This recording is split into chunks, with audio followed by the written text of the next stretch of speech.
If you're tired of the standard business and marketing fundamentals, frameworks, and funnels, you need a little mischief. Get ready to turn up the volume on the CEO Mischief Maker podcast, where you access conversations with seasoned business owners who have smashed through mindset barriers, innovated the standard boring business and marketing playbooks, and executed future-paced strategies with bleeding-edge tools and tactics to micro-fail their way into massive success and growth. We are Mindset Impact Strategic Catalysts helping innovative entrepreneurs focus. We are CEO Mischief Makers. Ready to make a little mischief?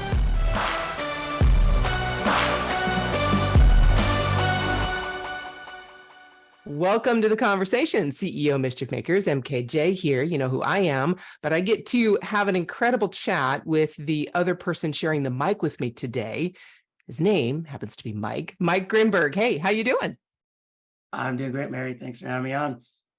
You are very welcome. Thank you for, basically sharing the honor of a topic that is near and dear to my heart. So let's start, as we always do in this particular episode, with mindset. So, before I get to that, hold on. We need to find out who you are. So just kind of tell people who might not know who you are, just what you do. I am the CEO of Proofpoint Marketing, and we help professional services companies build relationships at scale. I'll leave it at that because I think a lot of our conversation will probably end up taking us down that road anyway. So absolutely, real quick and simple. That's perfect. So getting back to mindset, what was the mindset that you had to adopt or that you had to evolve through that basically resulted in you serving the people you serve right now? So at a very high level, it's be different. What's probably worthwhile talking through is maybe a little bit of background there. So we're you can call us a marketing agency, although I prefer consultancy, and we focus on building out and executing go-to-market strategies. Great, awesome. The problem we were having, and this kind of is going to lead us, I think, down an interesting path, is it became hard to sell. And, think about the last 3 or so years, we had COVID, we had all the economic stuff that's happening now, et cetera, et cetera. And, once the times were no longer quote unquote good, it became really hard to sell. And the reality is we'd always thought about the fact that, we can't just be everything to everybody and everybody hears that. And we can't just do the same thing because then we're commoditized, which really means, you got to be different. What does that mean? And at one point, we really had to embrace that and really think through, what does it mean to be different as a service company? Right. And obviously, in our case, we are a go-to-market firm. Great. But this same principle really applies to any service company. I mean, it applies to any company in general. It's not just about being better. It's about being different. Yeah. Right? And that actually, like the big thing is, you kind of hear this, it's, you can be cheaper, faster, better to any two of those. Great. That's awesome. The problem is that's a fairly commoditized way to look at it. You can be those things, or you can be different. And they're actually not mutually exclusive. Like, you still need to deliver on cheaper, faster, better in some sort of combination, but that's not your message. That's not your differentiator. Because if that's your only differentiator, you're one of however big your market is. And so it might be 10, it might be 50, it might be 1,000. Right. And even in a market of 10, you don't want to be number 10. Yeah, or even 8. Right. Exactly. So let's take that a little bit deeper, though. So I agree with you. You have to be different, not just better, cheaper, faster, or any other. But how does that then translate? I agree with you. How do you do that? So how does that translate to finding the people that you serve? So take me through that mindset process of, okay, I got to be different. Okay, now here's my people who are also different. Yeah. Well, so for professional services companies, the other reality we have to look at is, well, better is much harder to show. What is better for a services company? Right. And then you have to start looking at, well, most of the advice out there actually is built for product companies. A lot of it is for SaaS, et cetera. Right? And technically, if you think SaaS is software as a service, that's another interesting thing. But anyway, like the big difference is a service isn't tangible. Even software, while it's not tangible, you can't hold software in your hand, but you're logging into something. You are interacting with an interface on a consistent basis, et cetera. A service is very different. So with that, when you think about what niching down usually is, it's like, well, I do X for Y. That's the typical thing, which technically you can make the argument that what I said in the beginning sort of falls into that. But usually the I do X for Y, it's my type of service for whatever industry, right? So it's like, right. I am a legal advisor for home builders, or I do marketing for dentists, or demand gen for SaaS companies, or compliance for life sciences, whatever. The list can go on and on and on, right? The problem is, by saying that is not enough. That's at best the start to your ICP definition, your ideal customer profile. Mm-hmm. That's not even the whole thing, for that matter. Like, okay, what size of company, what stage are they in, who are the people, whatever. I mean, we can go down that whole rabbit hole. But there's nothing different about it, especially as a service company. Like there are millions of service companies out there, probably tens of millions just in the US. So when you think about better, I mean, better is really limited by your reputation, right? So you can only really show you're better after you've done a lot of work. So that's like that reputation-led growth is a limiting factor to you talking about your better. If you want to be cheaper, I guess that's limited by just the simple fact of the price. The services business model doesn't really allow you to get too much cheaper. There's a floor. Yeah. Especially for a particular audience you want to serve. Yeah. Not to mention, you talk about price, and price is a part of marketing. So if you go too cheap, well, now you can't service the people you want to service. Exactly. Mm-hmm. Okay. And the same thing, faster, right? Well, faster, you're limited by technology and talent. And on top of that, faster might also have a negative connotation to it in a certain service area. Yeah. So again, better is hard and you have a limiting factor. Cheaper and faster might not be desirable. Okay. Different is literally your only option. Okay. So I'm talking a bit in circles. What do you do to define you're different, and how does that help you define for who? Yeah. You have to look at two things. One is, well, who have you done work for already? Because I'm assuming we're talking to people that are already doing work for somebody, whether they're whether they're an individual consultant or coach, or whether they have a small company of whatever, 10, 15, 20, 50 people, whatever it is, right? They've already done work for somebody, for a number of people likely. Where are you seeing the most success? The reality is, even if you haven't fully developed your different, it's already out there. There are certain things you inherently do that are different that other people have responded to, and you've been building your reputation on it, whether you like it or not. Right. So the first thing to do is go talk to your customers and get them to tell you what is your different. Right. So, but take me back though. I hear you. And we're going to talk more about the specifics about how you've innovated an agency or a service business in our next conversation.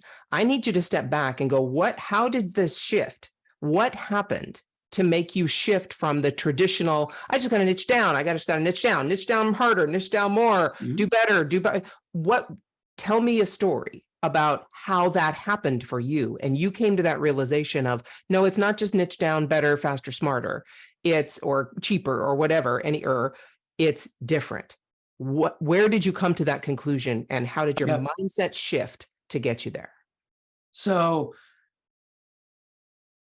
there were a couple of, I think, pivotal moments, I guess you could say. So the first one was, there was just a moment in time where it sort of clicked, like, this is really hard to sell. It went from, like, usually once I get somebody on the phone, I can do a pretty good, like, it does, like, whatever, I can sell, ice to an Eskimo kind of thing. Yeah. Right. Like, so, but it became much harder because the question started coming of, well, oh, so it sounds like, and you start hearing these things like, well, it sounds like you are similar to X. Right. Well, yeah, I guess. Or, well, no, we're not. We're actually different in this way. And then you find yourself explaining how you're different. Right. That's right. Or it's, well, it sounds like I can get the same thing over here, but cheaper. Why would I work with you? Well, it's not exactly the same thing. So let me explain to you why this is different. So you start hearing yourself go through the same type of monologue of, well, no, we're different. But as soon as you have to convince somebody after they're talking to you, that's a losing battle. Yeah. Because they've already in their minds created some sort of comparison about cheaper, faster, better. Yeah. So I agree. But there was that. So tell me then, okay, so that's awesome. I agree with you 100%. And especially for a service business, when you're talking about more high ticket, high touch, low volume, you're going to have lots of those conversations until you get to that point of identifying it for yourself, right? I mean, that's really where it starts.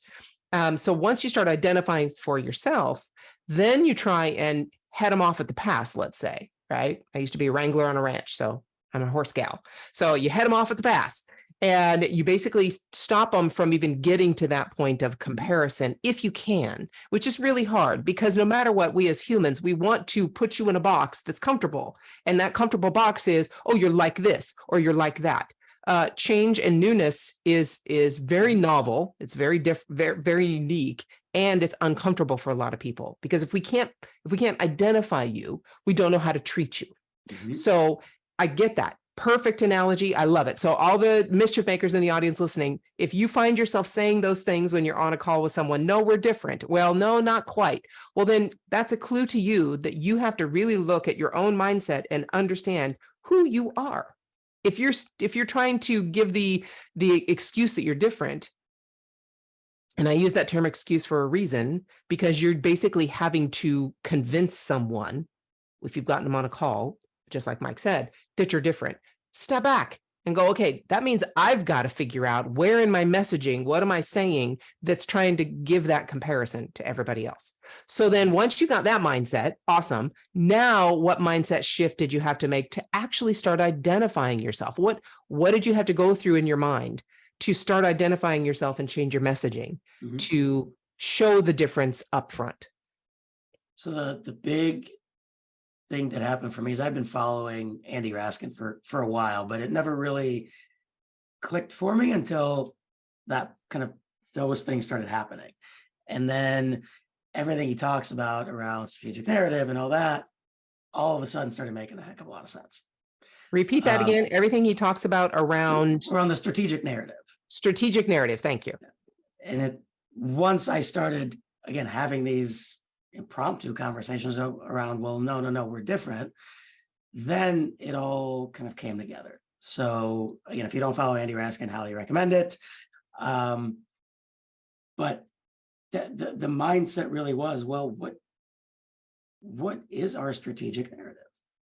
What is it that we do that's different, and how do we define it from a strategic perspective that shows value to the people who we want to serve?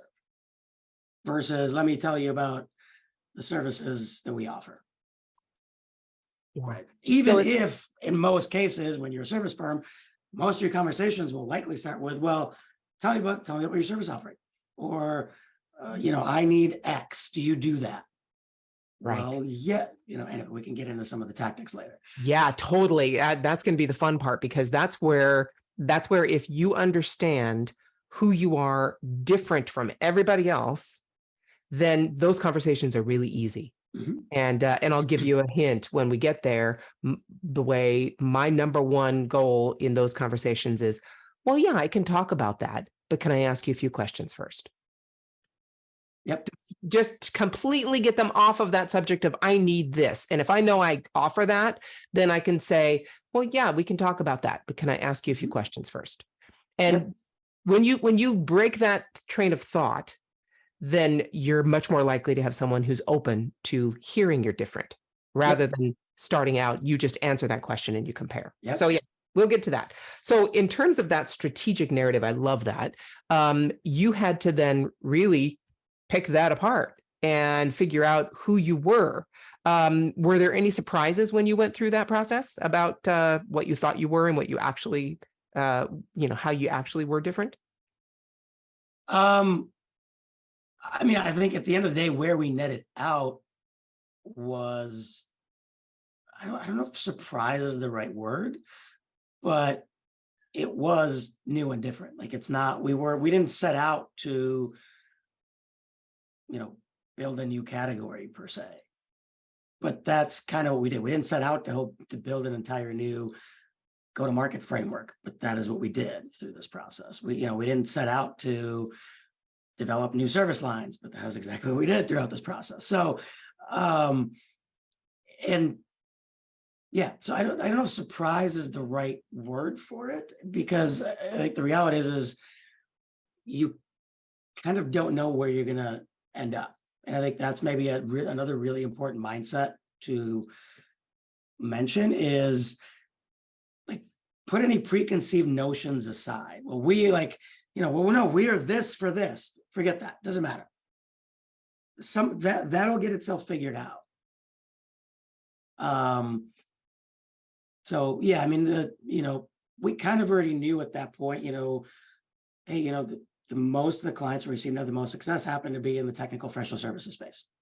Okay. So we already knew that. That wasn't new. The question was, well, why and how do we, and not just why in terms of like, what are they finding valuable from us? That was important, but really dig deep. Why do we believe that is? What is it that what are we teaching them that's different than what other people are putting out there? And then kind of taking that further and further and further. And anyway, we can talk about that. Okay, hold on. If your mindset was shifted, you were inspired to innovate, and you were spurred into action, don't just move on with your day. Focus, my friend, and take a few minutes to visit ceomischiefmaker.com to learn more about the value that was shared with you today. Please act now and create some CEO mischief of your own.